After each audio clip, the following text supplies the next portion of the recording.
Worst pain of my life, 10 out of 10. Iiyak ka. Lahat na ng buong gabi walang tulog. Mula pag upo sa lazy boy sa gabi hanggang sumikat ang araw, walang tulog. Nakaupo. Dasal ng dasal. Humihiyaw lang buong gabi.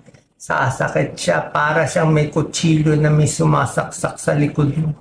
Saksak, saksak dito. Hindi VIP. Hindi ako VIP dito. Nagmamakaaw, nasabi pa ng doktor, parang hindi siya tumatanggap ng new cases eh. Meron lang nakiusap sa kanya na pag ginamot mo tong taong to, hindi lang siya bubuhayin mo, marami siyang bubuhayin. Sabi niya. Siguro naawa na sa akin. So, nalaman na yung kalaban. Ang pangalan, sarcoma. Very rare. Marami tayong sarcoma sa atin. Pero yung ganitong sarcoma nagtatago na very aggressive, very big. Na inipit na ang liver, ang inferior vena cava, lahat. Kala mo, nasa loob pa ng inferior vena cava, naipit pa yung puso ko. Puso ko nakapisa yung right atrium.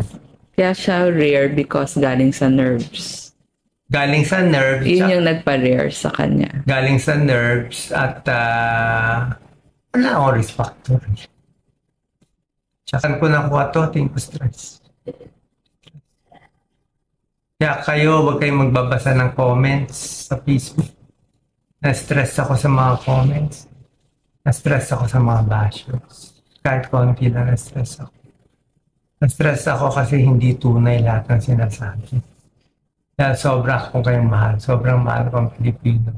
Sobrang mahal ko mahirap. Tapos sasabihan nila na hindi ako ginagamit ko lang, loko ko.